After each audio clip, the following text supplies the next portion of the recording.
All right, it is 5:30. I'm going to get started here. And we got a lot of stuff on here.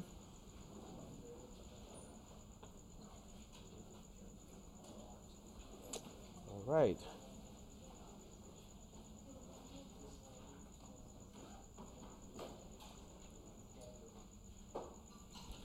All right, so this is where we are. This is where we were at on last Thursday. Yes. Can I what? Oh, the recorder? Yes, I believe so. Let me just double check. Yep, it's recording and the voice is up. In fact, I can. Yep.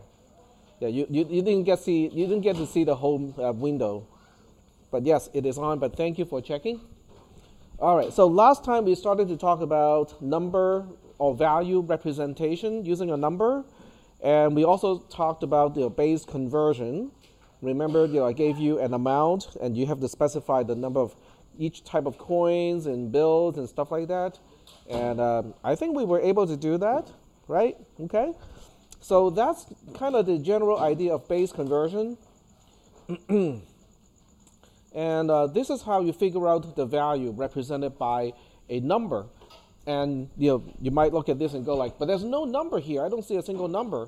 Well, there's a number here because D subscript I represents digit I of a number. So when I is positive, it is representing the quantity of a positive power of whatever base you're using. And when I is negative, those correspond to places to the right-hand side of the decimal point or whatever base you want to use. And B is the base, okay? So typically when you're dealing with a base 10 number, B is just 10. Okay, when you're dealing with base 2 number, B is 2, okay? And then each DI is just a particular digit in a number. So do we want to, yeah?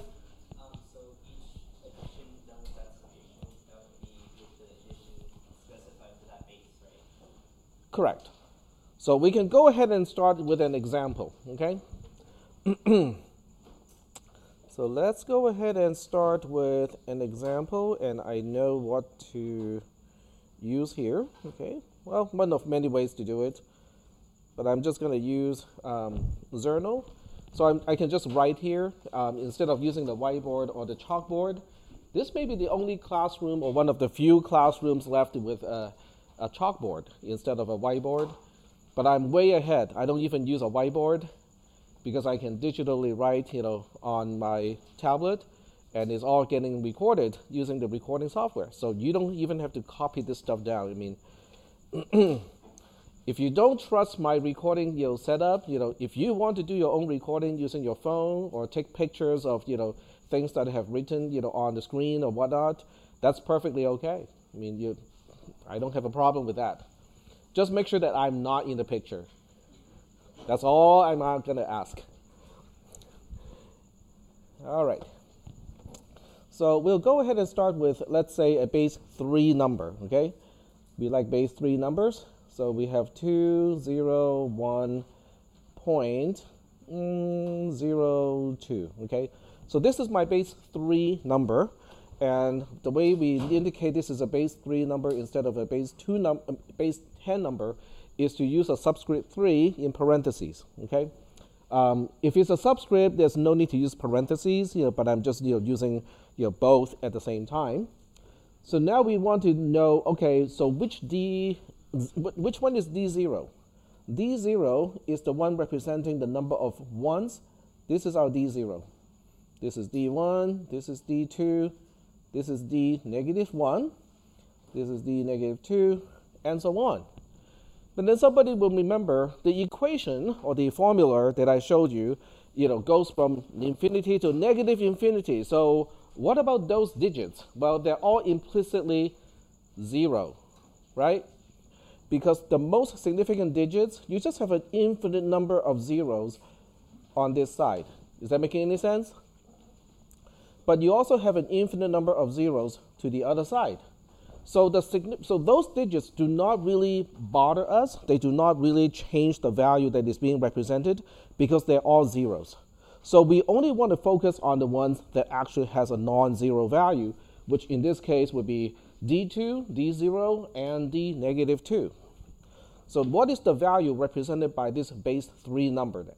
Okay, so the value represented here is going to be D2 times B, the base, to the power of 2, plus D1 times B to the power of 1, times D0 times B to the power of 0, plus D negative 1 times B to the power of negative 1, plus D negative 2. Okay, I just ran out of space. Okay.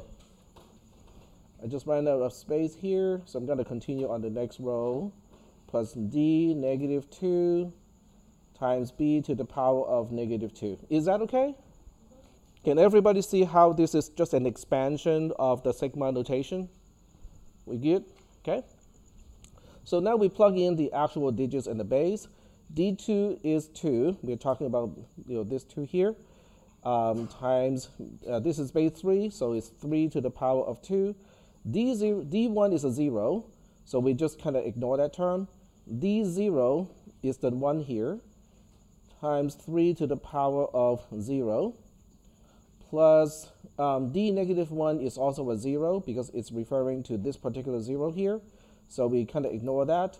And then we have D negative 2 being this 2, the 2 on the right-hand side, so that's also a 2, but this time it is times 3 to the power of negative 2. So when you add up these terms, we have 2 times 9 plus 1 plus 2 divided by 9. So in base 10, this is known as 19 and 2/9. That's it. That's base conversion. Yep. Then you can go through base 10 first and then to base 6. Now, that is not 100% necessary, okay? So let me repeat your question because the recording doesn't record it. So your question is, what if you want to go from base 3 to base 6 as an example, right? There's no need to go through base 10 if you know how to do all the arithmetic operations in base 3 itself. So now the question is, can you add in base 3? Can you subtract in base 3? Can you multiply in base 3? Can you divide in base 3? If the answers are all yes, then you don't need to go through base 10. If the answer is no, then you have to go through base 10. Does everybody understand why that is the case? Is that okay? No? Okay. So let me pick something that is actually convertible because otherwise it doesn't make any sense. So let me start a new page.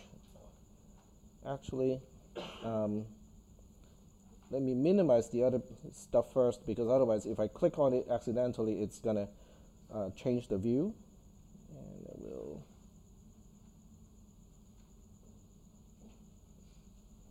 Okay, can't do it with my pen.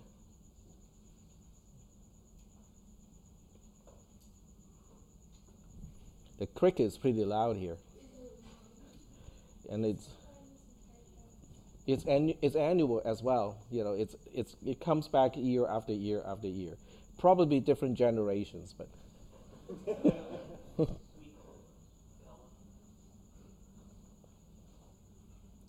Okay, so page width. There we go.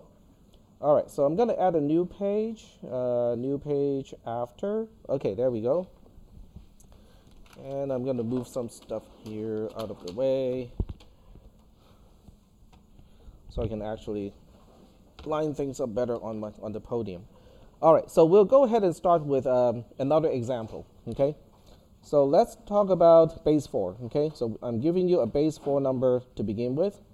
So this is a base 4 number, 230.12, and base 4.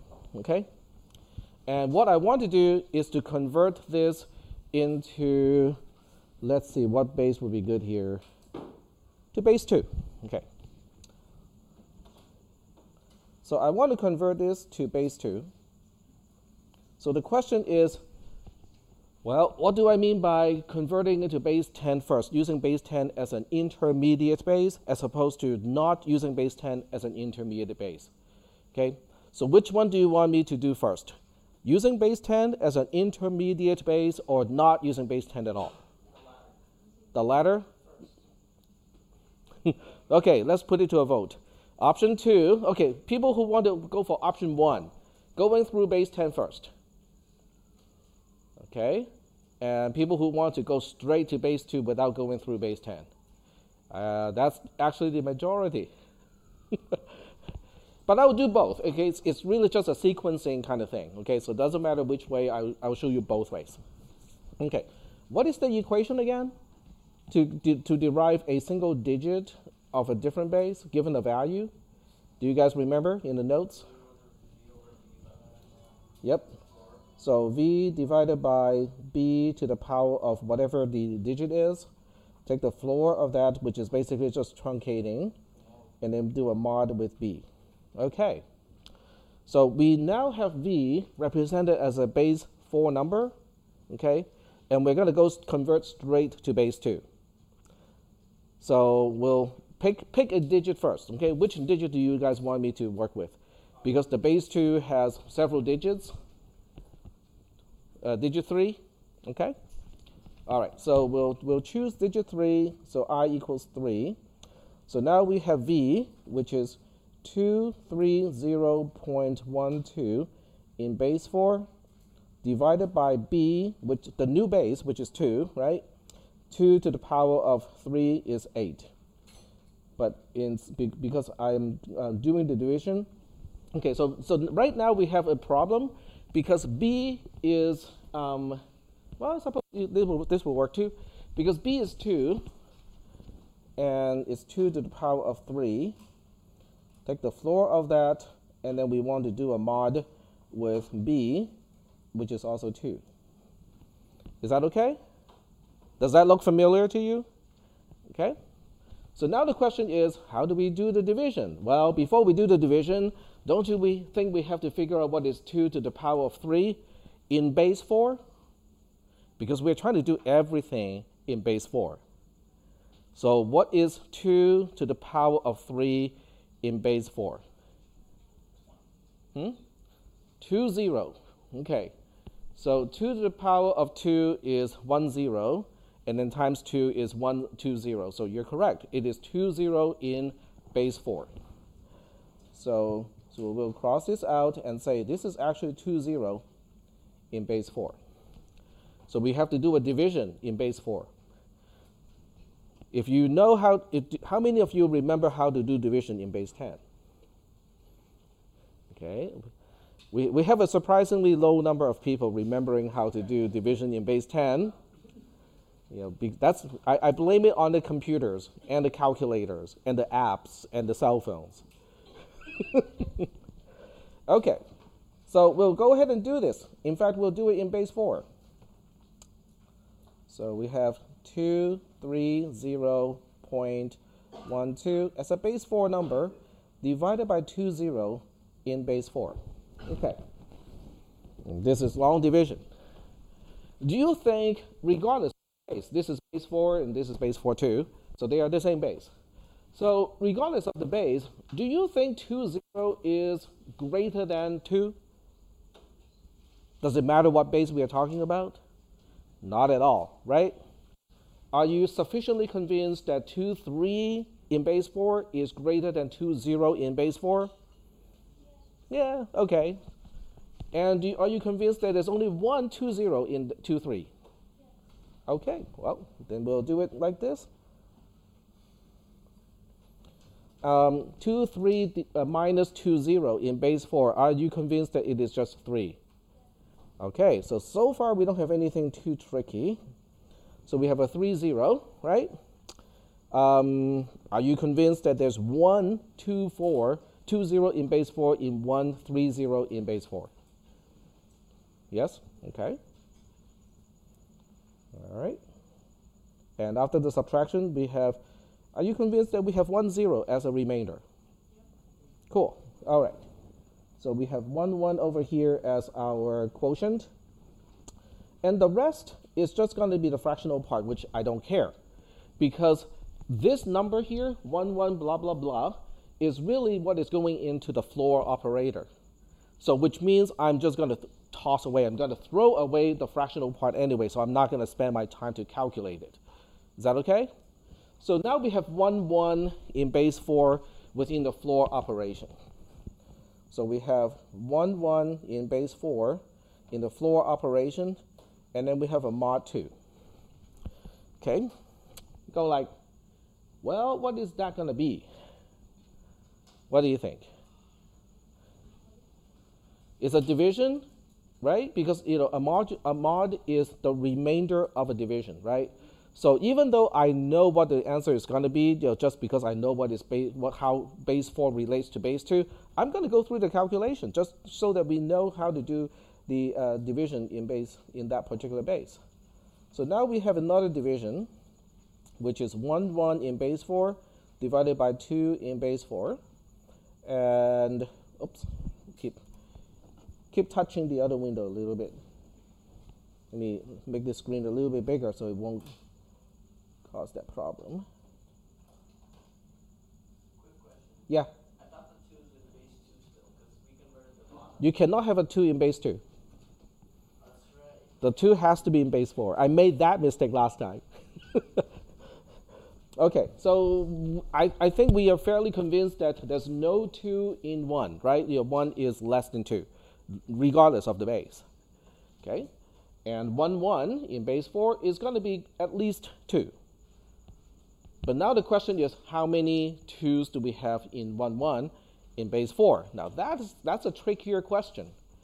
So there are 2 2's in 1, 1 in base 4. That is correct.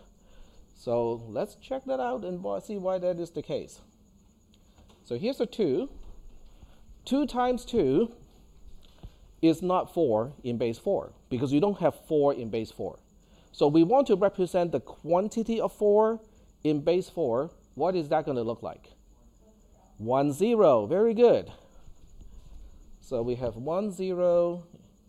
And then we subtract it. We have 1. That's our remainder. So that means the answer is 1. So if I scroll back to this part here, this is 1 in base 4. So now we have to convert that 1 in base 4 into a base 2 number. What do you think 1 in base 4 is in base 2? 1 is 1. So now we have figured out that the digit 3 of the binary number that represents the same value as 230.12 as a base 4 number is 1. And I did not touch base 10. So where's the tricky part if you go this route? You have to expand because there are less digits in base 4 than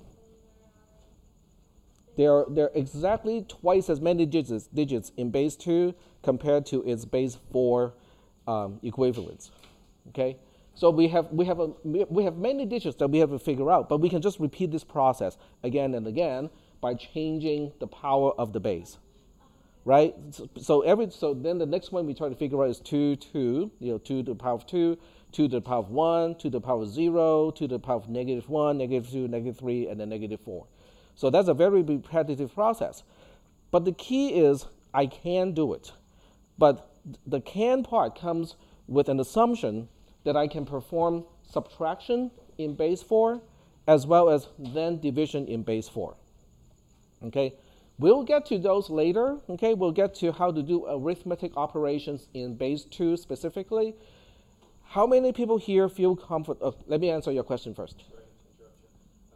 Are you going to be asking us on the exam to do from, like, for example, from base 2 to base 10 and then to base 4, or you will have to do from base 2 to 4 straight? We will go through base 10. Okay. Yep. So we'll go through base 10. But the difficulty of this approach is you have to be familiarized with base 4 arithmetics first. You have to know how to do base 4 subtraction, addition, multiplication, and subtraction. If you're okay with that, then you don't have to go through base 10. Is that okay? How many people here can honestly say that, yeah, I can deal with any base arithmetics? I'm not going to stick my hand up. I know the principles of how to do it, but if you ask me, are you familiar with it? Can you do it quickly? No, I cannot. Okay? So that's why we go through base 10. Okay? So if you go through base 10, then what are we going to do? So this is 230.12. I'm going to open a new page again. So new page after 230.12 as a base 4 number. So we convert into base 10 first.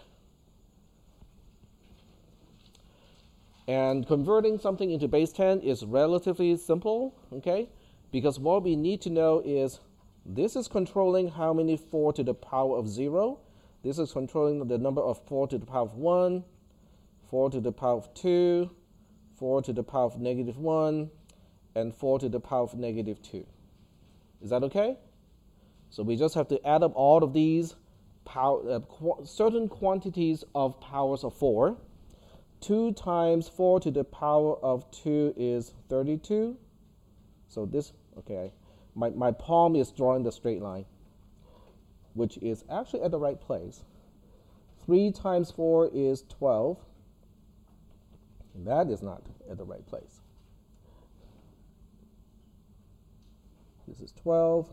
This is a 0. This is 1 divided by 4. And this one here is 2 divided by 16. So now we just have to add up all those numbers, okay?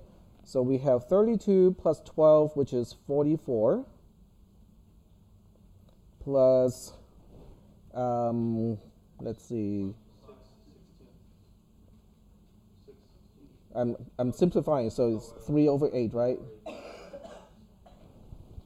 Is that okay? Are we good? So it's 44 and 3/8.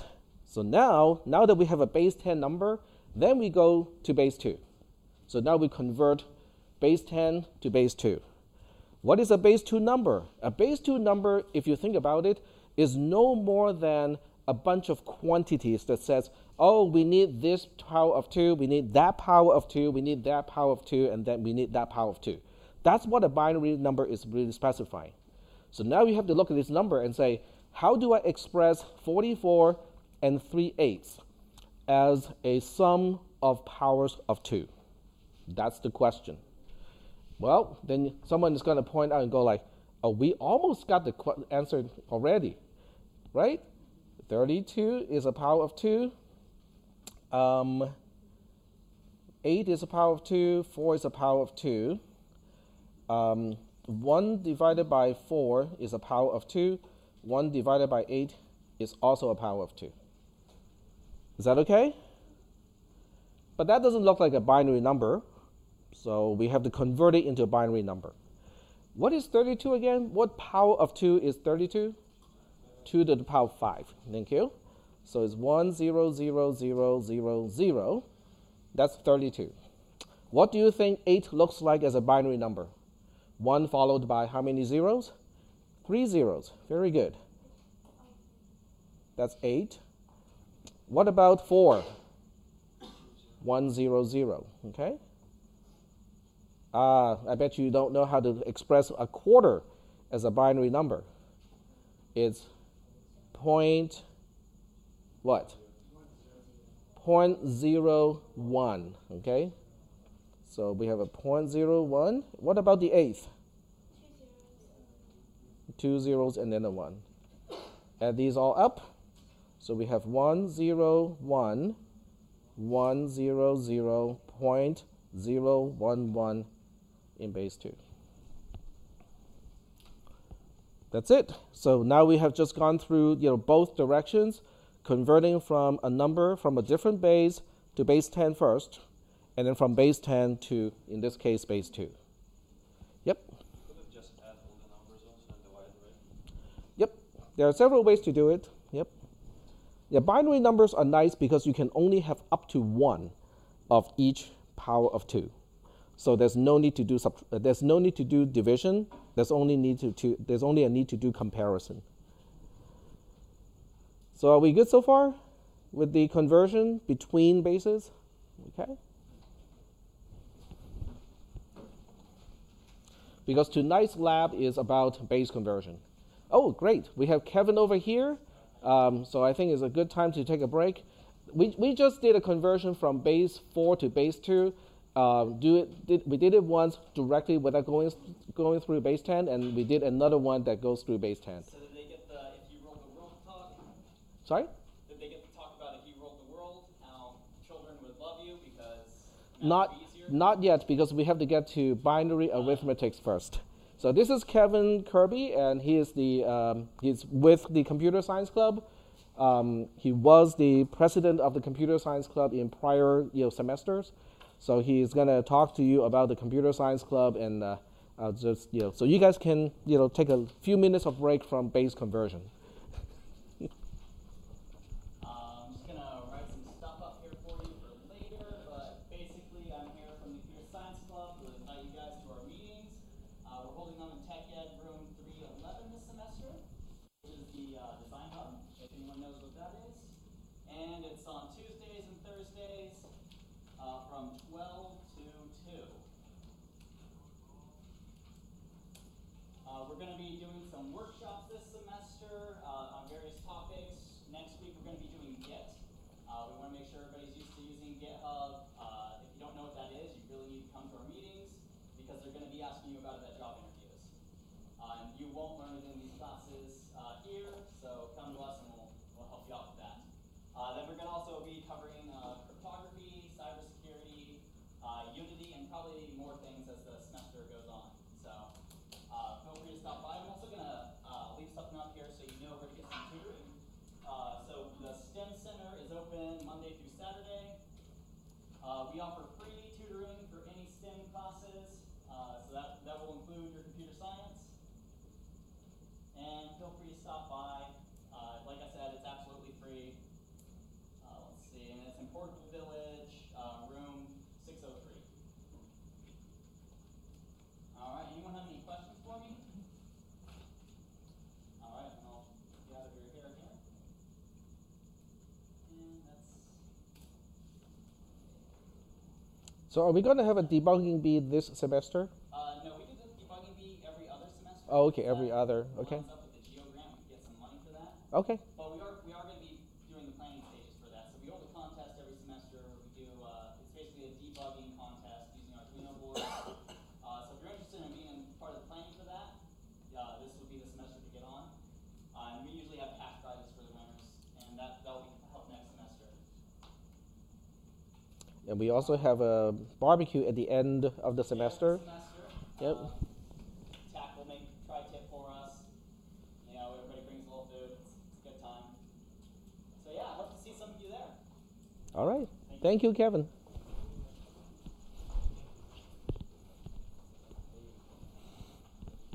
All right, back to base conversion stuff. So are there any questions about base conversion in either direction? Going from a number to the value it is representing, and going from a value to a particular base. Any questions? Yep. How did you get the very top 1, 0, 0, 0, and then have like the substitutes? You mean this part here? Yeah, how did you get to that part? Because as a binary number, this specifies the number of 1s, 2s, 4s, 8s, 16s, 32s. And then on the other side, this specifies the number of halves and quarter, half, quarter, eighth. So the next one is going to be 16th, 32nd, and so on. Yeah, sure.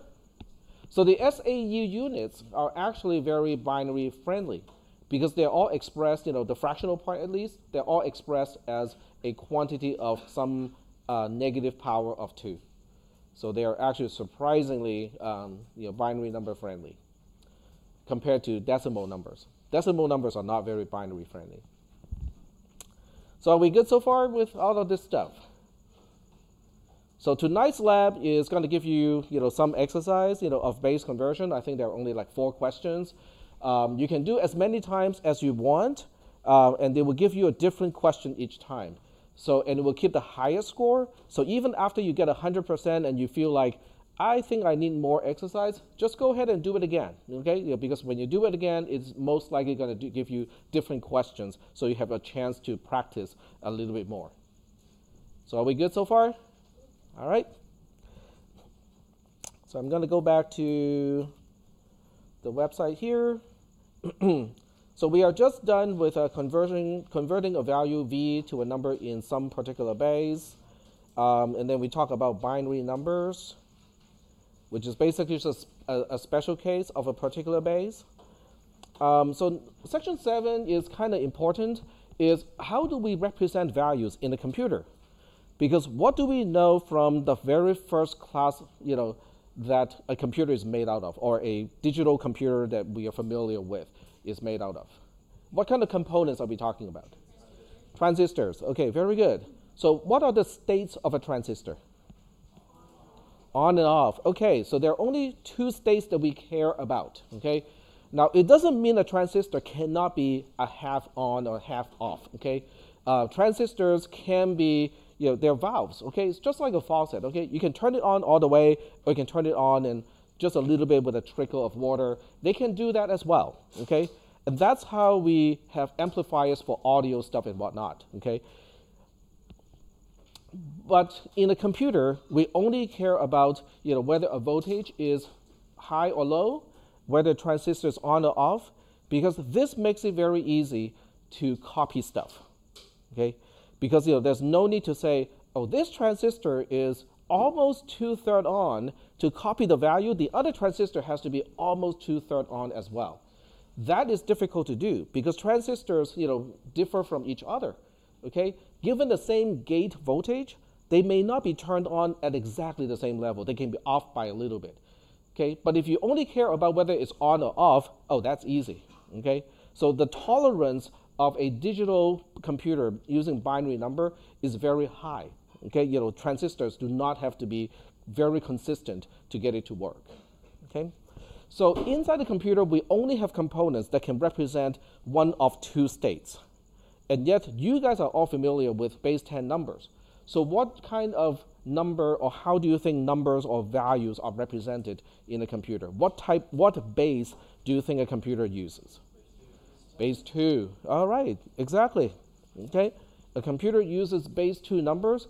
And what do you think is the meaning of the word bit? Okay, because we have all heard about the word bit, right? The i5 processor is a 64-bit processor. Okay, but what does it mean, bit, B-I-T? What does it really stand for? Binary digit. Okay, the B comes from binary, and then the IT comes from digit. Okay, so it's a very big thing, important thing for modern computers. All right, so this slide is done. We can now go back to Canvas and move on to the next item, which is binary number addition.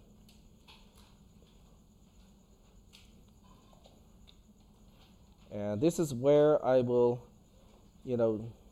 well, when Kevin came in, he said something about, promoting, certain types of stuff. This is where it comes in. How did you learn base 10 arithmetics? How did you know that 5 plus 7 is 12? But how do you know? When did you learn it? First of all, not kindergarten. We learned those in elementary school, right? But the first time you learned that 5 plus 7 is 12, how did you learn that? You use your fingers or, blocks, okay? So you have you have a block that has like 5 units, of width. You have another block that has 7 units of width. You put them together, and then you compare that one to a block with 10 units of width, and go like, oh, it's over that one by 2 units. So now it becomes 1, 10, and 1, 2, which otherwise we know that as 12. 1, 2 in decimal. Is that right? What about 6 plus 7? 5 plus 9, they're all the same way. So how do you know those answers like right away? I'm assuming you know those answers right away. So how do you know 5 plus 9 is 14? Just subtract 1 from 5 and then you add a 1 on each. But knowing that one also requires memorization. You have learned all of these things over many years, okay? So it's all memorization, okay? How long did it take you to remember all that stuff? It takes a long time, okay? If you think about it, okay, we have all forgotten how long it took, okay? But if you have any, if you know any kids, okay, in elementary school and they're learning how to do addition, you can quickly tell how painful it is for a young child to learn how to perform addition because there's a lot of memorization. And me as a kid and as an adult hate memorization. And there's no way around it in base 10 arithmetics. And then there's multiplication, which is even more, okay, multiplication is not quite as bad because it's symmetric. Subtraction is not symmetric. So you cannot just say, oh, I know what is 4 plus 9 and 9 plus 4 is the same thing. No. 4 minus 9 and 9 minus 4 are different things. Okay, and you learn all of those things by memorization, by just basically doing it over and over and over and over again until you get it. Okay, so what we'll do today is to introduce addition in binary. Okay, and then by the end of today's class, you will go like, why did I learn base 10? What is the whole point of learning base 10? It doesn't make any sense. Okay. So we'll move on with that first, okay? So they're all basically, in here, and this is the same slide, okay? That's not the intention. Okay, I forgot to. I think it's open, but in a different. There we go. Okay, that's the stuff. Twinkies, right? Now that's the stuff.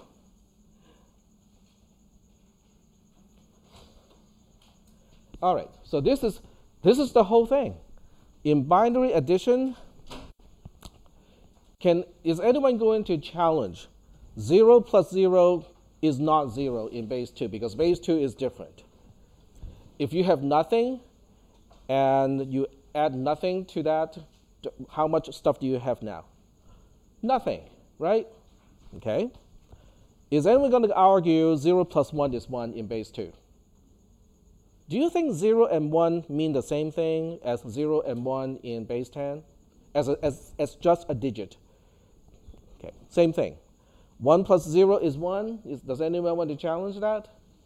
No? So the only one we really have a problem with is the last one.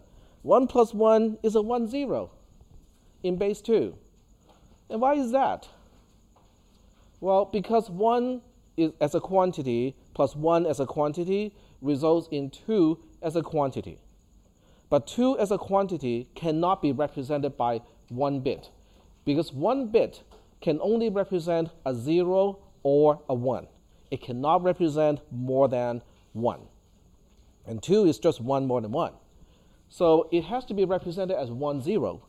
The 0 means we do not have any 1s. The 1 says we have 1, 2. Basically, it's a power of 2, right? So that's the only difference between base 10 and base 2 is when we get to 1 plus 1, it is 1, 0 instead of, what we know as 2 in base 10. So are we good so far? That's it. That's all you need to remember in base 2. Even with a 6-year-old, I'm pretty sure we can get this done in half a class. And we're done with addition.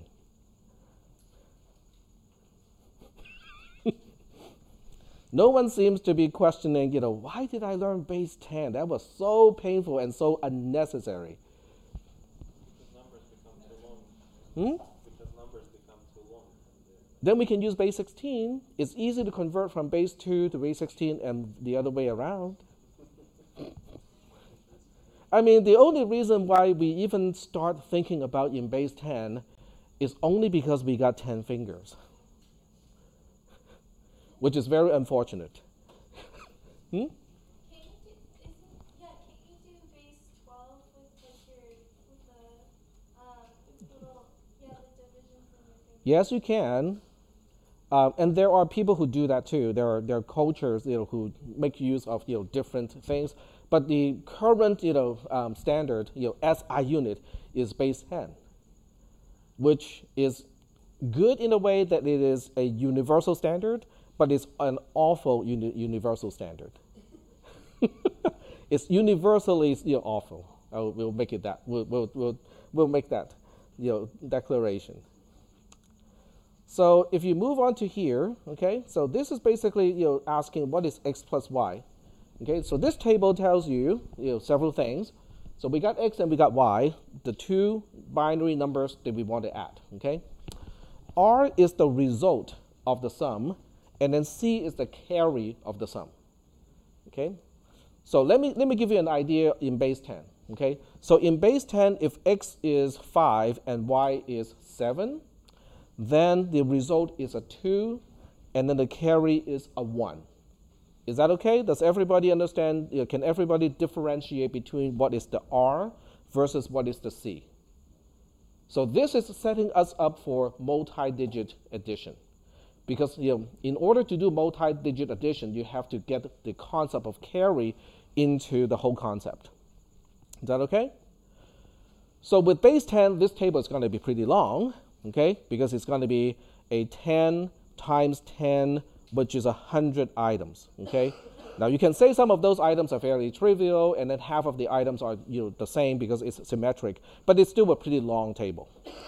This is the entire table in base 2. So let me just kind of spell out what each row is saying, okay? So the first row is saying 0 plus 0 is 0 with a carry of 0. Do we have a problem with that? No? Okay. The second row says 0 plus 1 is a 1 with no carry, or carry of 0. Is that okay? The third row says 1 plus 0 is a 1 with no carry, or carry of 0. Well, so far, base 10 gives you exactly the same thing. The last row is the only row that you kind of have to go like, oh, base 2 is a little bit different. This is how it's different. 1 plus 1 has a result of 0, but a carry of 1. Is that okay? So are we doing okay? Basically, the last row is the only one that is a little bit different. Instead of saying 1 plus 1 in base 2 is 1, 0, we just say 1 plus 1 has a result of 0 and a carry of 1 in base 2. Is that good so far? All right. So before we move on to actually doing some addition in base 2, let me switch to my Zerno here. And where did I put my pen? There we go. So we'll first do something that we should be familiar with, like base 10 addition, okay? So we have 237 plus 189. Okay, I sure hope that we know how to do this one, okay? So we look at 7 plus 9. 7 plus 9 is 16. But I don't want to look at it as 16. I want to look at it as 6 with a carry of 1. Is that okay? So we write it down as 6 with a carry of 1. So now we have 3 plus 8, which is 11. 11 plus 1 is 12. But I don't want to look at it as 12. I want to look at it as 2 with a carry of 1. So we have 2 with a carry of 1. Okay. My palm keeps touching the screen faster than my stylus. And now we have 2 plus 1, which is 4. So is that okay? This is base 10, okay? This is good? Okay. So now let's go ahead and do some base 2 addition, okay? So, well, let me do it one more time, okay? We'll do exactly the same math one more time, but this time I'm going to use a different format. Okay, the same first 2 rows, and then we have 2 more rows here before we get to the answer. This row, I'm going to call this Q, which is the partial sum, the result of the sum of the previous 2 rows. And this one is dedicated just for the carries. So I'm just using a different way to look at it, okay? So what we do is now to say 7 plus 9 has a result of 6, but it has a carry of 1. We write it down like that, okay? The carry into the least significant digit is implicitly a 0. So now we have 6 plus 0, which is a 6. Is that okay? Does everybody understand what each row is doing? I'm spelling out the conventional addition just a little bit more so that we make it very clear which one is which one, okay? So with the second row, we say 3 plus 8 is a 1 with a carry, okay? So 3 plus 8 is a 1 with a carry, and then 1 plus 1 is a 2. 2 plus 1 is a 3. As a result, 3 plus 1 is a 4, and neither gives me an overall carry, so the overall carry is a 0. I just make a note that there's no overall carry. Is that okay? We good? Okay. So now we do binary. So we'll pick some random binary number, like 1, 1, 0, 1, plus, oops, keep doing that, plus 0, 0, 1, 1, okay. And these are base 2 numbers. And we'll use exactly the same method, having some additional rows to really spell out the addition process. What is 1 plus 1? What is the result of 1 plus 1? No, 0, that's correct, okay? With a carry of 1, very good. So we put the 1 over here. There's an implicit 0 here. 0 plus 0 is a 0. The result is 0, okay.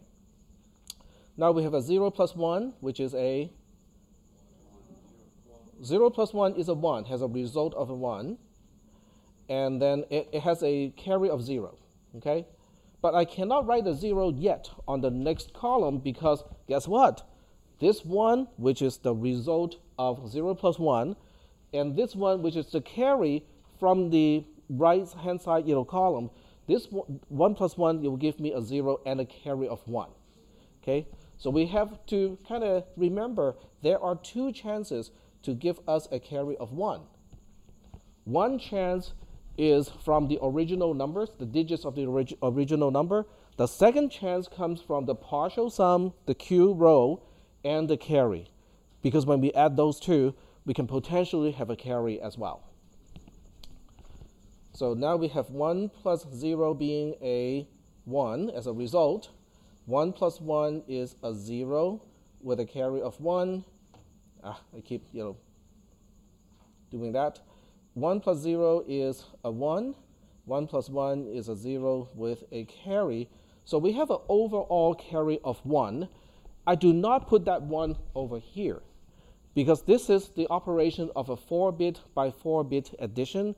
The result has to be a 4-bit result. So that extra 1 is really just kind of hanging out somewhere else. It is not considered a part of the result of the addition formally, but it is remembered somewhere else. Is that okay? So now the question is, can we double check the math? Because TAC is known to make stupid mistakes when he's doing arithmetics. So we'll double check. What is the value represented by the first row? 1, 1, 0, 1. What is it representing? What value is it representing? It's 1, 8, 1, 4, and 1, 1. That's 13. The second row is 3, because it's 1, 2, and 1, 1. 13 plus 3 is 16, right? 16 is 2 to the power of 4. So it checks out. Is that okay? All right, good, yep. So it could be like a situation where, for example, you have 1 carry on from, like, for example, you added 1 and 1, and then you have another carry on from... That's a very good question. I'm glad you asked. So the question is it possible, okay, I'm going to use a mouse pointer to point here, is it possible for a number such that these 2 will give us a carry of 1, contributing a 1 here, and these 2 will also give us a carry of 1 over here? Is it even possible? Okay, so is that what you're asking? Yeah. Okay, So we'll answer the question in just a little bit, okay? But I'll keep that in mind, okay? It's not possible, right? Because It is not possible. And why is it not possible? Because if it's okay on 1, then it means that the result is going to be 0, and then 0 plus 1 gives you. That is correct. Yep. Okay, so you just answer your own question. But we'll get to that part too, but that was a very good question. Okay, so the next question now is to say, this is all good. Let me scroll back to what we were looking at here. This is all good, okay? We are doing binary number addition, and we're not using base 10, and we know that these can be represented by transistors. The transistors can represent the values. But I also want to do the computation using transistors, right? So how do we do these operations using transistors? That's the big question. So now what we do is we look at the table that we saw earlier. I'm going to repeat it here. So remember that table? We got a column for x, column for y, the result of x plus y, the carry of x plus y. Do you guys remember this table? I'm just going to repeat it here, okay? So we got 0, 0. We got 0 and 0. 0, 1. We have 1 and then a 0. 1, 0 over here. We have another 1 here and a 0 over here. And then the last one is a 1, 1, where we get a 0 here and a 1 over here. And what I want you to do is to focus on the first 2 columns and the last column, okay? We'll ignore the R stuff for the time being, and we're only concentrating on x, y, and the carry of adding x to y, okay? And I want you to look at 0 as false, 1 as true, okay? That's going to be the thing that we're going to be doing for the rest of the semester, okay? 0 is false, 1 is true. Is that okay? Can someone think of a familiar Boolean operator that will give you the carry? And, okay? Logical and will give you the same thing. Oh, okay. So that gives us an idea and say C of xy is nothing more than x and logical and y. Is that okay? I have just turned an arithmetic concept, carrying, into a Boolean operation. Then you go like, oh, big deal, it's just, about the same to me. Well, it's not about the same because I know how to implement AND using transistors. Then you go like, no, that was NAND. But didn't you remember that we could convert AND into NAND? Yeah, okay. So now we are left with the R, okay? Because we don't know any familiar Boolean operators where false operator false is false, false operator true is true, true operator false is true. Those are the easy ones because OR can do all of those, right? The last row is the difficult one. One operator 1 is false. OR doesn't fit that bill, okay? So as it turns out, there is an operator, but it's not something that is defined in C and C++. So you have no exposure to that particular Boolean operator. It's called exclusive OR, okay? Otherwise known as EOR for exclusive or XOR for the exclusive OR, okay?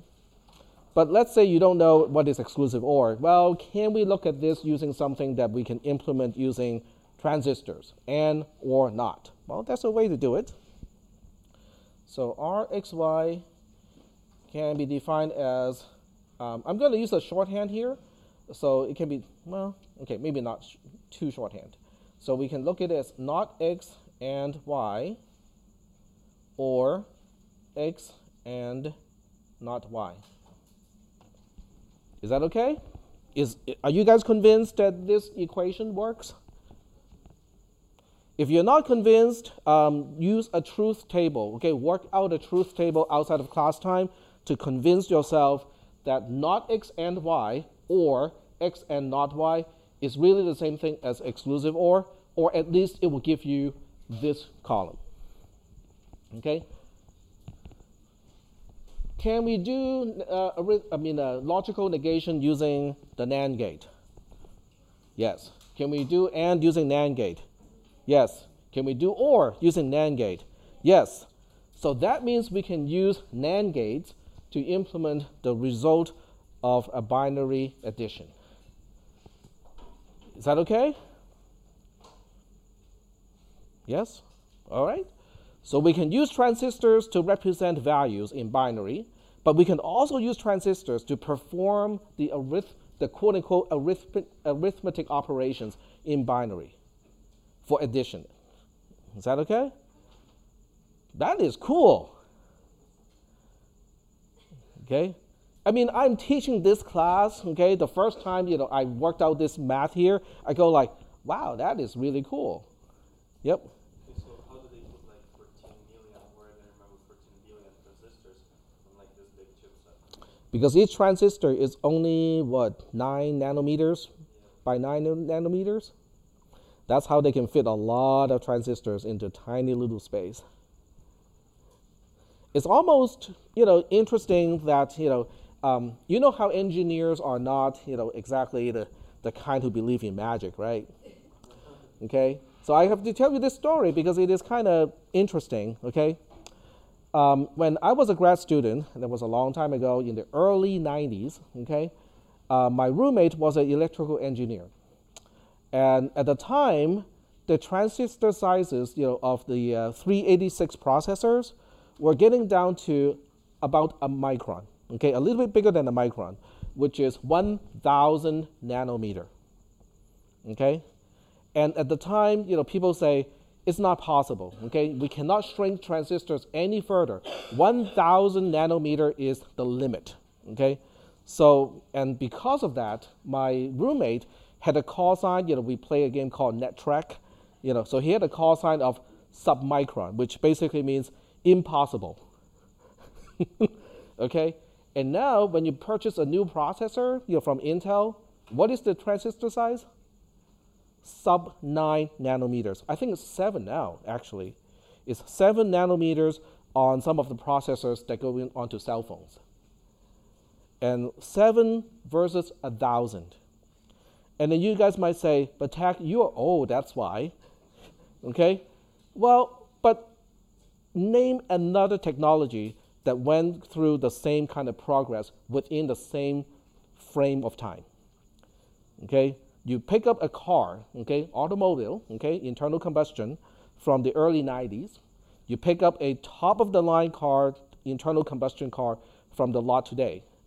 Are they that much better? They're better, no doubt, okay?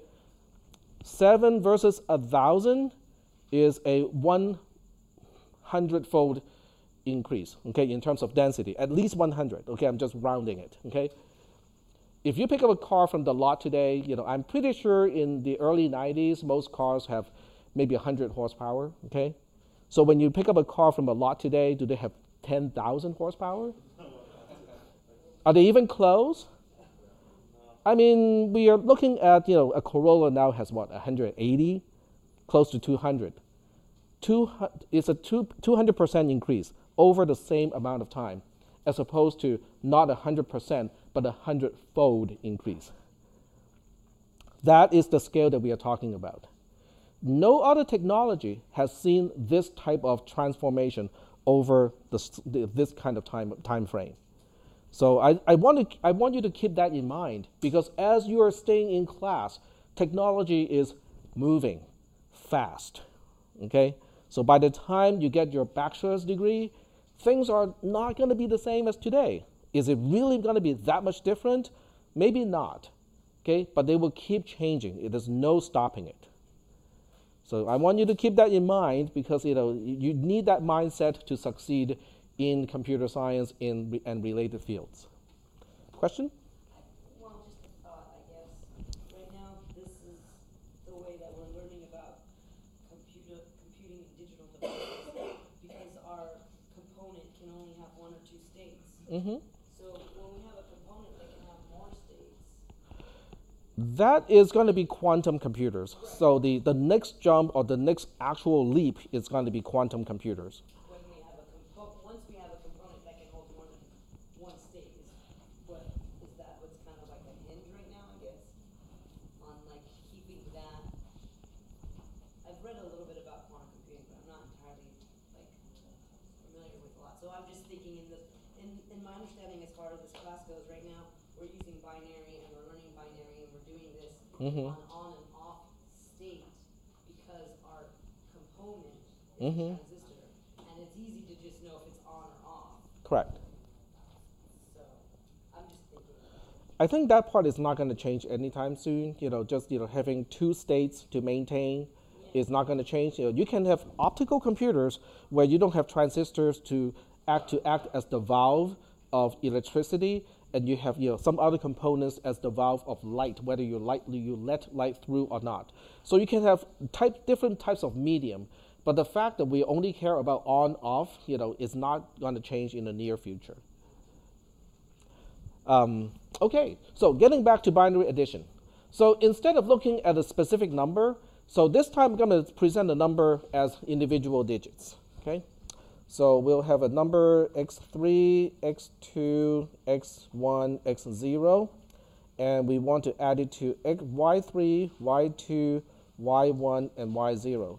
So the individual items is a single digit. So x0 is digit 0 of x, x1 is digit 1 of x, and so on. Okay, so I'm just breaking up the individual bits so that each one is individually represented. Okay, so I'm adding these.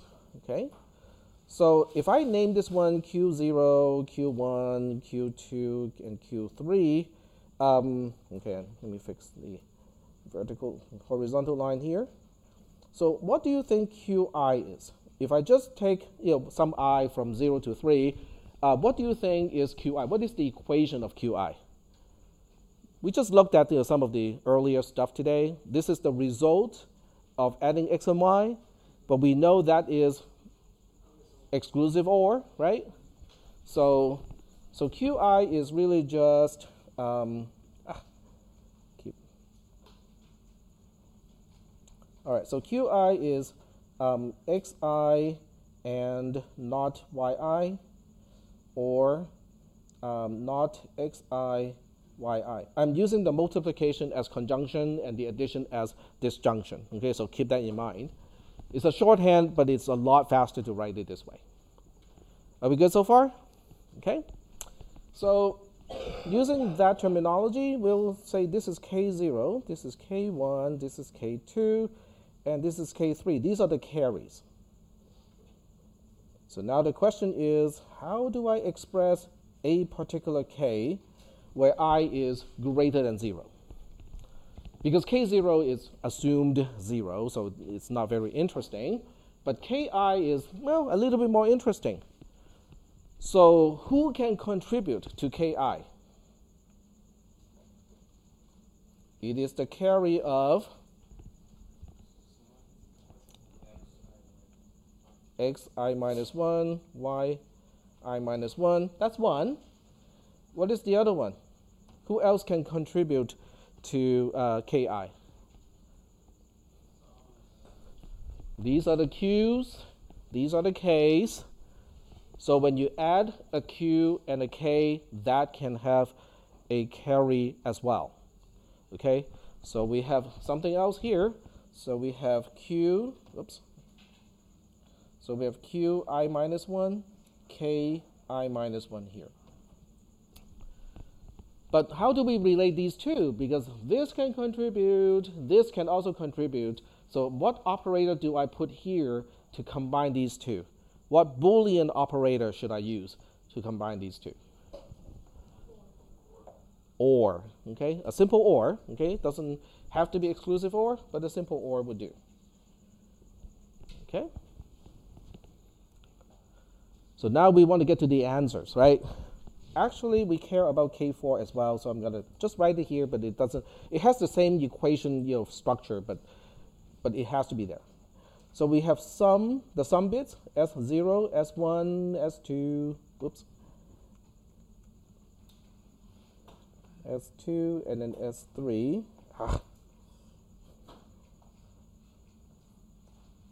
Okay. And now the question is, what are those? The sums are the result of adding the Q and the Ks. So it is the exclusive OR between those two, or if you use the longer format, it is going to be Q0 naught N naught K0. Oops, not 0. I minus 1. Oh, change that one too. So S of I is Q of I minus 1 and not K of I minus 1, or not Q of I minus 1 and K of I minus 1.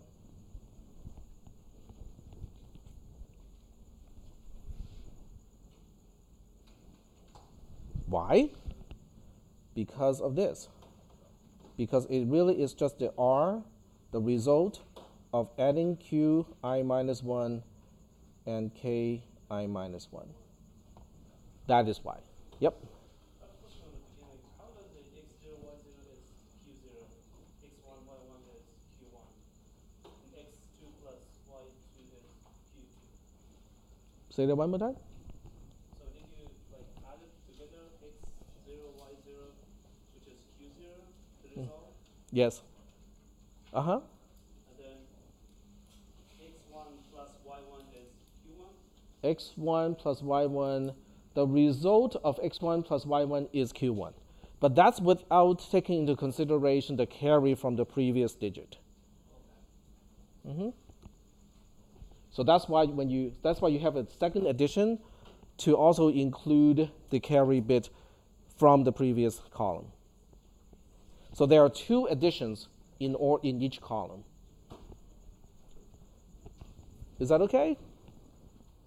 Yep. So those logical operations for Q and S, they represent exclusive OR, which represents the result, right? Yeah, so every time you see something like this, it is the exclusive OR, in this case, Q I minus 1, K I minus 1. So that would be an easier way to write it, correct? Yep. Is that picture okay? Yep. What's the, you know, Ki equals C, Xi minus 1, then what's that? You mean this one here? Before This is Y. before Y. Before Y, this is Xi minus 1. Is that a comma? This is a comma. Yep.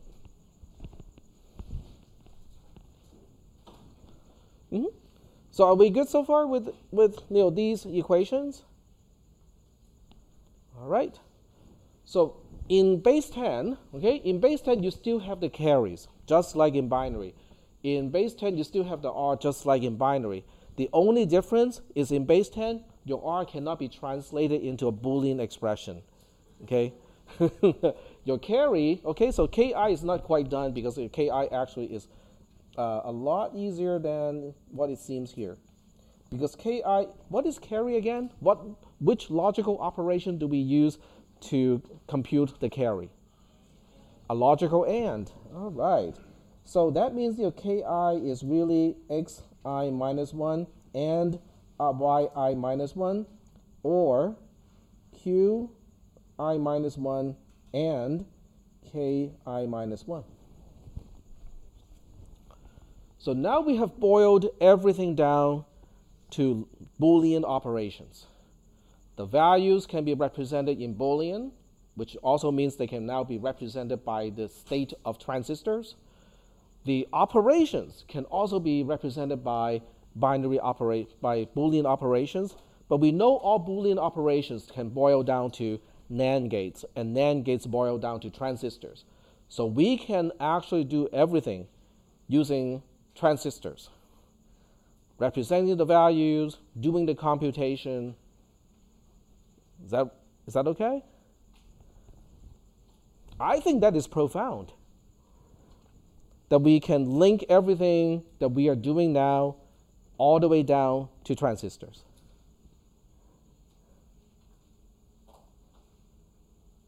Is that okay or not? All right?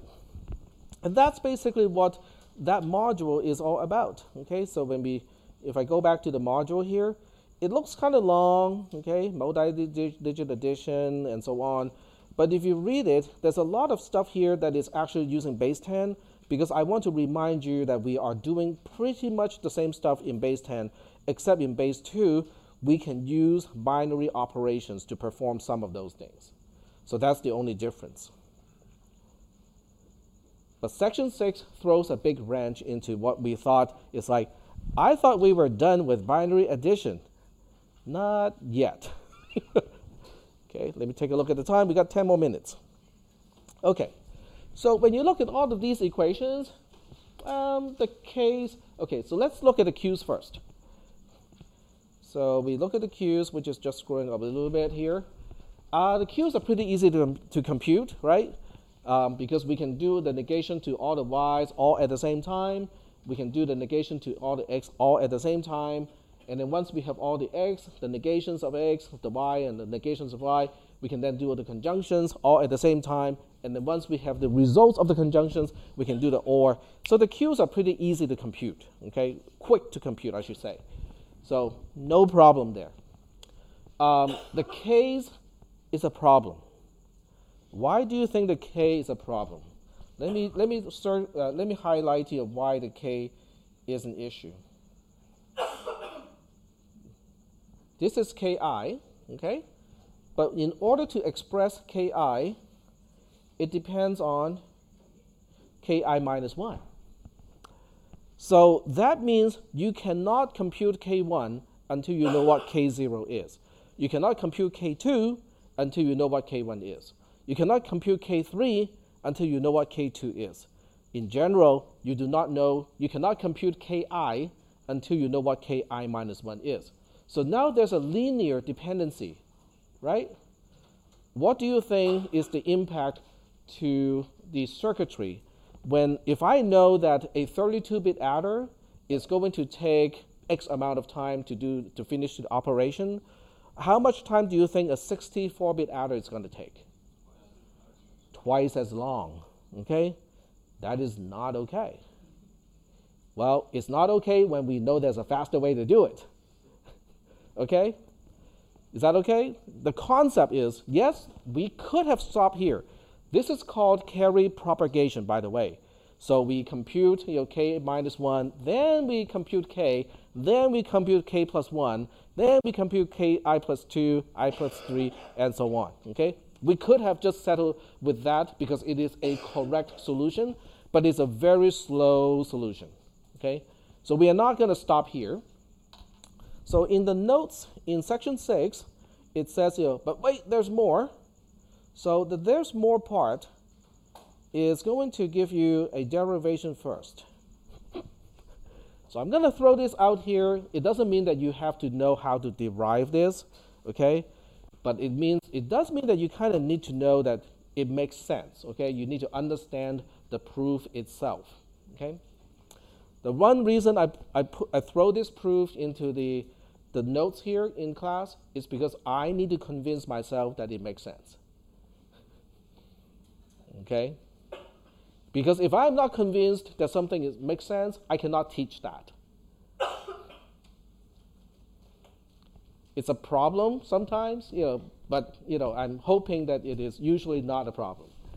Okay, so we'll take a look at this and go like, all right, let's work this out. If you have not taken CISP 440, you're going to have to do this in CISP 440 anyway. So it's a preview of that stuff. If you have taken 440, then you probably have the tools to do this already as well. Okay, so we'll take a quick look at this. So the first part is really just a copy. Remember in the picture, I hand wrote this equation. So that's really just going like, yeah, we know that part. The second one is converting the carry function into a logical AND, into a Boolean operation. So are we good going from the first line to the second line? Is that okay? All right. From the second line to the third line, we are basically substituting the Q of I with the result of xi, yi. We know that, right? We just wrote that out a little bit earlier. Okay? So I'm just expanding Qi to R of xi, yi. From the third row to the fourth row, we are expanding what is the R of xi, yi. It is exclusive OR, but I'm spelling it out as xn not yi or not xi yi. Okay, so that's also something that we already know. We are just expanding R of something into the Boolean operation. And then from the fourth row to the fifth row, this is distribution. Okay, so as it turns out, Boolean operators can distribute just like arithmetic operations, and they work out kind of the same way too. So I'm just using distribution. So I distribute the multiplication over the addition. We end up with those two terms. Is that okay? All right. And then from the fifth row to the sixth row, this is where things start to become kind of questionable. It's like, why would you include a 1? Where did it come from? Okay. Well, this part is kind of the same thing as multiplication. If I know, okay, can I multiply 1 to something without changing the value of that something? Yes, because 1 is the identity of multiplication. I'm doing the same thing here. This is true. So I'm basically saying, instead of saying xi and yi, I'm now saying xi and yi and true. Would that change the Boolean value just by saying and true? Nope, because true and true is true, false and true is false. So by including and true, it doesn't change whatever is on the other side. So you might ask, so why did you do it? Well, the next row makes even less sense, okay?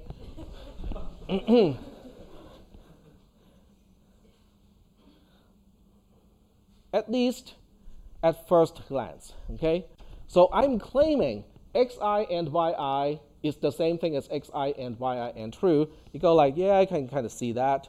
Then I'm going like xi and yi is really the same thing as xi and yi and, in parentheses, true or some ki. What the? Okay, so now the question now is, do you think true is the same thing as true or ki? Are those things exactly the same? Exactly, true or something is always true. It doesn't matter what you add to the disjunction. Once you have true in the disjunction, the whole disjunction is guaranteed true. Okay? But just because it doesn't change the meaning, doesn't mean it's a good idea to put it into the equation, right? So from this row to this row here, what did I do? Distribution. Okay. So the 1 goes on this side and it got canceled out. The ki, goes to this side. So now we artificially introduced a term xi and yi and ki. It wasn't here before. Now it is. Okay? Why would I artificially introduce an additional term that doesn't really change anything, right? Okay. What about the next row here, going from here to here? What is the change between those two? I replicated one particular item. The stupid item that I introduced here, I made 2 of them, right? So it's here and it is here. Would that change the meaning of the expression? This is something or that's something back. I mean, it doesn't change the value of the overall expression. I'm just making the whole thing bigger and longer, but not incorrect, right? It's still the same as before. So going from here to here, there are 2 things that's happening. One is repositioning, and the other one is introducing the additional parentheses. Okay? So I'm using commutative to move things around a little bit, and I'm using associative to put extra parentheses. Okay? So what did I do? I grouped things in a different way. So these 2 are now grouped together. These 2 are now grouped together. And then from this row to this row, what did I do? What is equivalent to this in normal arithmetics? Factoring, okay? So I go like, oh, this guy has got xi ki, this guy has got xi ki, factor out xi ki. What do I have left? Yi or not yi, put it over here. Is that okay? Same thing over here. So the other side gets factored out as yiki, and then we have the factor out part is xi or not xi. Is that okay? Oh, but this is really cool because yi or not yi is guaranteed 1, guaranteed to be true because we have one term and then the negation of the same term. Well, one of those two has to be true, and because they're connected by an or, then the whole expression has to be true. Okay? Same thing over here. Simplify, simplify. So now we end up with xi and yi, xi and ki, yi and ki. And then we do one more factoring, which is that, okay? Just like that. Then you go like, okay, so what is the big deal of this, okay? Because, this is a little bit better than the previous one, but what is the big deal? There's one big deal, okay? The big deal is this is what we call this form of equation. If I look at this as G, this as P, it is, there's a way to expand it, okay? We are running out of time today, so we cannot really get to see the magic or get to see why this is really useful. So on Thursday, we're going to start with this part here. So please read up to this point and keep up with the lecture and try to read a little bit ahead of me. I'll see you guys over at the first lab for those people in the first lab.